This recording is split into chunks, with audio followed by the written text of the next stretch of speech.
That's Goonie and Huckleberry.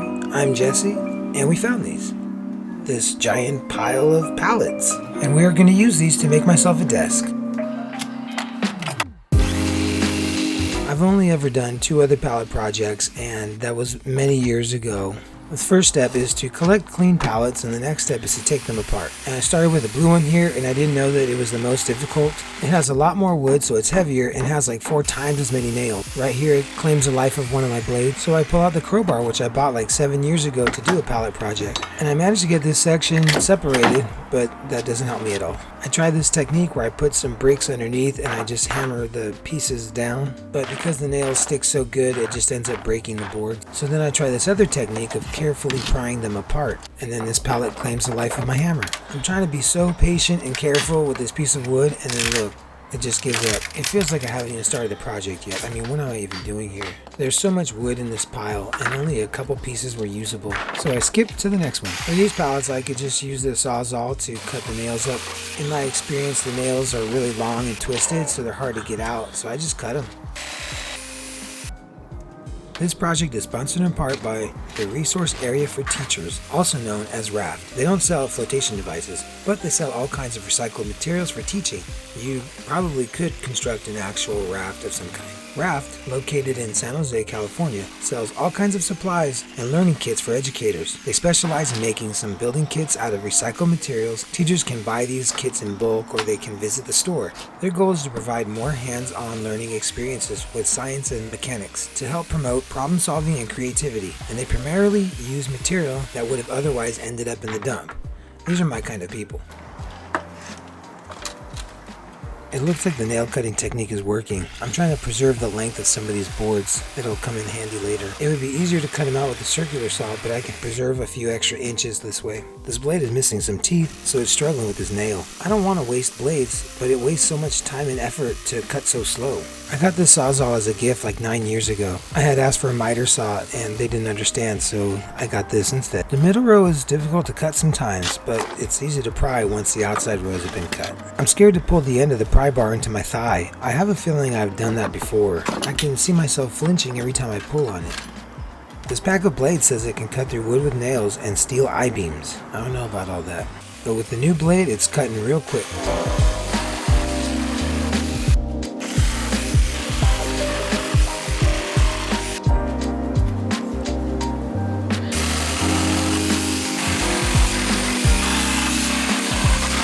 Looks like this technique is becoming efficient for me. Oh, this board tried to hit me. Boy, you thought.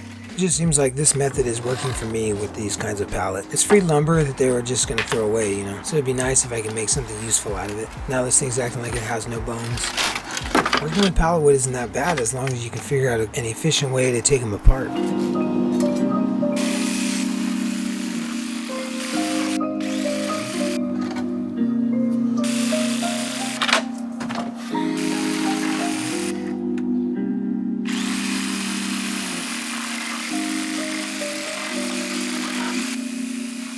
This guy thought he could sneak out. I got him. So I got way too many pallets for this project. I got like 14 pallets. I don't know what kind of desk would require that much lumber. It wasn't until I was about to start this work that I considered that I might have overdone it. But it's fine because I have a lot of other projects to do with this wood. I'm making this video nearly 6 months after completing the desk project. Recently I've acquired a few tools that can help me work with pallet wood, but that's not really helpful in this project. Right here I take apart a lot more pallets than I need. I end up using that lumber for 3 more projects. And I still need to finish some more shelves and containers. And I need to keep learning woodworking skills, so I prefer to do that on free lumber. Did you ever see Hulk Hogan body slam Andre the Giant? It looked like that. It looks like this pallet had some good lumber, and I had a pretty good rhythm to get through it. This technique works pretty good with this kind of pallet. It would have gone by a lot faster if I didn't start with that blue pallet, and if I had cut the appropriate amount of pallets.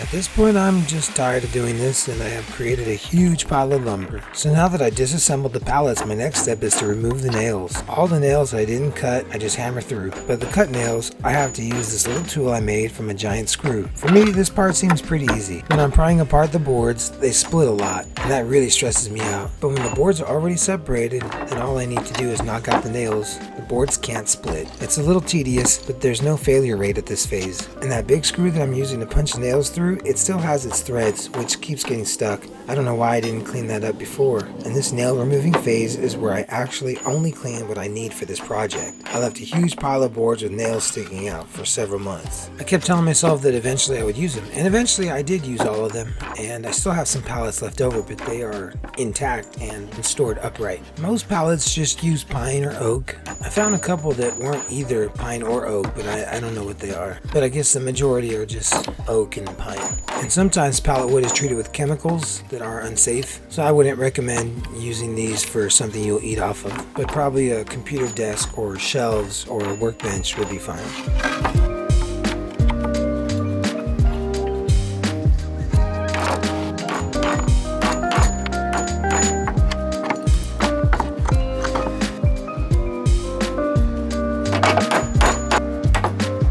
I really like the height and stability of this stack of pallets here. It's a really good workbench. I honestly would have kept it there as a workbench, but I can't move it and I like to be able to move my bench around.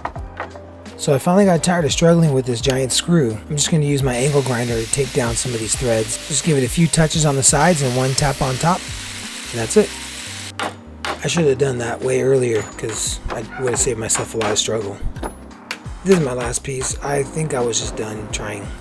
And then it's onto the table saw. This is an extra piece of wood I had left over from a previous project. Originally it was from a deck that someone had torn down. I'm going to rip it into 3 2.5 inch pieces, and that will be more than enough support for this computer desk. So it's just a really rustic, rough looking desk. And now I'm just going to clean up some of the edges on these pallet boards. I just take a very tiny bit off the edges so that I can preserve the width of these boards. I got this table saw for free in Sunnyvale. At the time I didn't have a joiner, so I think maybe a joiner would be better for this part of the project. And then I gotta cut off the ugly ends of these boards. All these deck boards had messed up ends, so it's no wonder they had to take down the deck.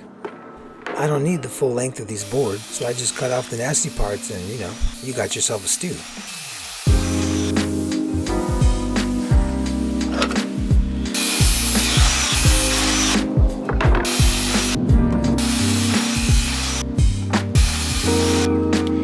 Nerd alert, she does that every time she sees the camera out. I'm cutting these all at different lengths because I don't want them to just have one big seam down the middle of my table. A miter saw would have really helped during this project, but I didn't have one at the time. Some of these I'm not cutting because I plan to let them hang over the edge of the table, and then I'll cut the whole edge together at one time. This desk is going to be 6.5 feet long. I selected boards that were pretty close in thickness since at this time I didn't have a planer. And I matched them by width, so 2 or 3 boards of the same width can run the length of the desk.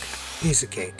I was hoping that in doing that, the different species would have different colors on the top of the desk, but it didn't really come out like that. And now I need to clean up the uncut sides of the support pieces. I probably should have used the belt sander to get it done faster. These pieces are 6.5 feet long, so that's a lot of surface to sand. And these will be under the table. We'll really only see one of them. So I probably should have used the belt sander. But I mean, this is fine, and I really hate changing the belts on the belt sander, so I avoid using it. Speaking of belt sander, I used it to clean up these boards. These boards go in between the long support pieces and the top pieces. You won't really see these in the finished table. And if I had cut them like half an inch shorter, then I really wouldn't see them. But like right now, I'm sitting at the finished desk and the ends of these pieces stick out a tiny bit, and it absolutely drives me nuts. I've tried to think of ways to cut off the ends without taking apart the desk. I got nothing. See how they overhang a little on this long support piece? That was intentional, but it was just like half an inch too long. I could have let it be tucked in a little bit. These are just going to line up where the top board's ends meet. You'll see in a minute here.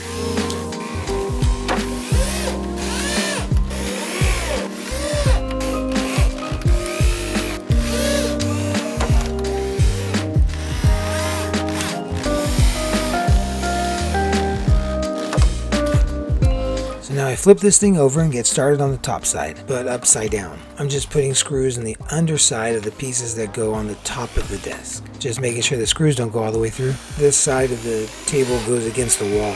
So I'll put this row in first and work my way out. I don't really like the method that I'm doing here to secure these boards, because when I go to put in the next row of boards, I wanted to like push them really tight against the first row.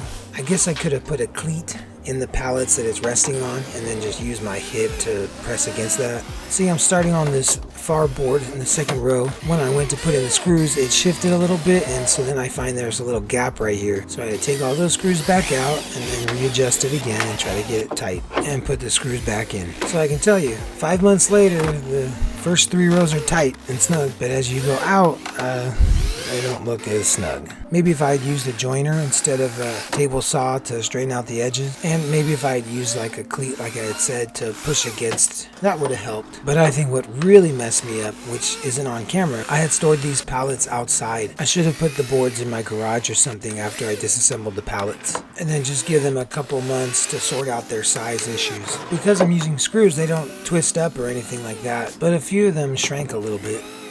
This one required some extra weight. Good thing I eat a lot. But I definitely would not have done it this way if it was for a client. Now I'm just going to line up the sides with my circular saw. This circular saw was given to me as a gift like 22 years ago, and it was used back then, so I'm sure it is very tired by now. But it still shows up every time I need it. So this is pretty annoying right here. These pieces were sticking out like a 1/16 of an inch maybe, so I just went over them with the circular saw a little bit. I should have flipped this tabletop over and cut them down like 1/2 inch. The tops of these boards are pretty rough and I need to patch up a few things. Like this board has a weird split, and so I just glued it down. And there are a ton of these nail holes everywhere, so I'm just going to fill them up with some wood glue, toothpicks, and sawdust. And these holes turn black once I put the clear coat on them, which is kind of weird. I figure if I'm ever going to do this for a client, I'll drill out the holes and use a dowel. This little piece just lands right underneath it. I think that's kind of funny. I decided to use toothpicks because if I just poured glue and sawdust or polyurethane or whatever into those holes, it would just drip out the bottom. And then when it comes to sanding, the sander can take down the tops of the toothpicks. And I think they were like $2 for like hundreds of toothpicks, so it's a good deal. There were so many different kinds of blemishes all over the table. I would just try to do everything in one little section at a time. That way I can put some wood glue in all these little crevices, and before it dries, go through with some sawdust. I just insert that one like a game cartridge. I think that normally mixing sawdust with wood glue makes things look a little bit better, but in this table it doesn't really make a difference. I would have had to have done a lot of things differently to make the sawdust worth doing. And then there's a little knot hole I gotta fill in with a piece of wood and cut that out, and that has some wood glue in it, so I'll just use a brick to hold it down while I start sanding.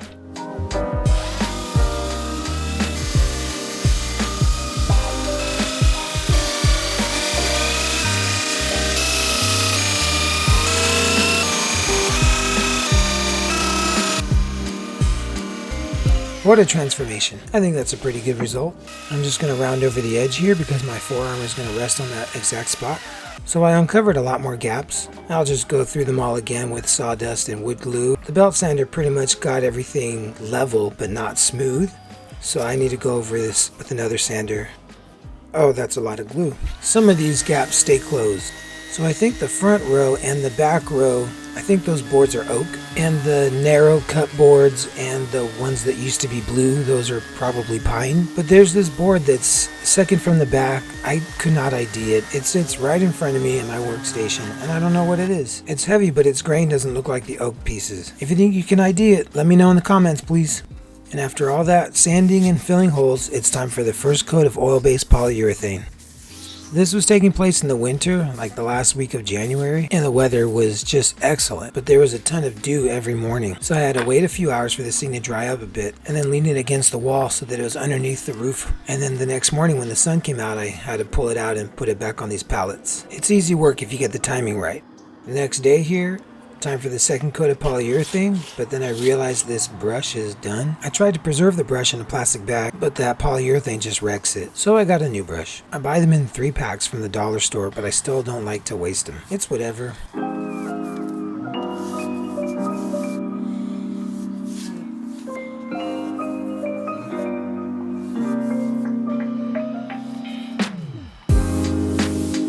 After 2 coats of polyurethane, I'm going to go over this whole tabletop with 220 grit sandpaper.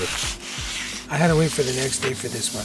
And then I'm going to wipe that down real good before I put on my 3rd coat of polyurethane. 3 coats usually does the trick on raw wood like this, and they get easier to put on the more coats you do. It's 6.5 feet long and 27 inches deep. That's a lot of table to cover. A lot of polyurethane. And while that dries, I should probably make some legs. I selected some boards that are all about the same width, and I gotta clean out these nails. But I think I end up leaving the nails at one end because I'm gonna cut them to be the leg length. That saves me like a little bit of my sanity.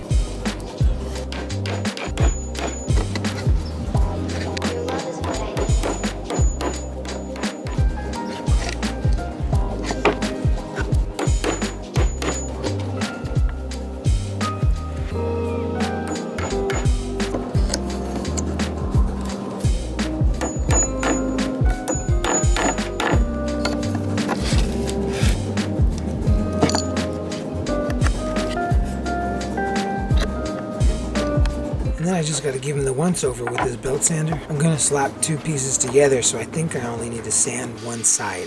Working with reclaimed wood has a lot of tedious tasks like this. The alternative is that I just don't get to do any woodworking. And I'm prolonging this pallet's trip to the dump. I'm just lucky to have this belt sander. I got it for $5 from a guy in San Jose. And then I clamped two pieces together, sanded side out, and put some screws in it. I put them in at an angle because I'm scared that they're going to poke all the way through. And then I won't notice, and I'll go to pick it up and totally go through my hand. And now I need to cut off the ends. As you can see, I left those nails in there. I'm just cutting them out. A miter saw would have done this a lot faster and a lot better. Even with my speed square clamped in there, I still made one of these cuts crooked, and I didn't notice, so I put the legs in. And I see that leg every day.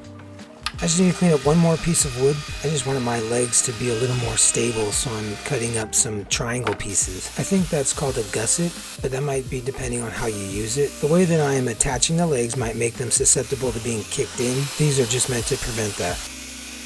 And then I pre-drill these holes because I figured a screw would split this wood apart. And I'm like so done with this project, I'm not trying to deal with split wood right now. Your love is what I need.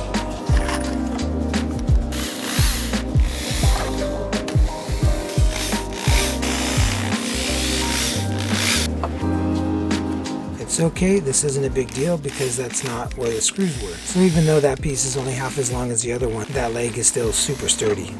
My wife came out and saw these legs and said, "Look at those yams." And I thought, we probably need HR at We Found These, because these legs are just being themselves. You know, we are not going to cover them up. And I just put one coat of polyurethane because I just needed to look like the rest of the table. We're not going to use that surface for writing notes or anything.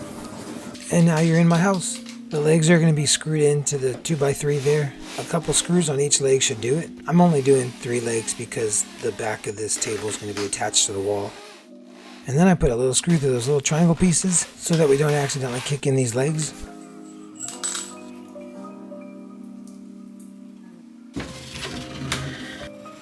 And then I have to hold it up while putting a screw in, and then do a worm maneuver here, Mission Impossible style. I'm using 3-inch screws here to put it in the stud. So this table is going to house our computers and craft supplies. We'll do computer work and video meetings, and I'll make these YouTube videos. It's got like a Little Rascals feel to it, and that pretty much matches our vibe. It'll do the job, and it's extremely unique. It's a bespoke, rustic desk for a couple to share. It's your world, just make it how you want it.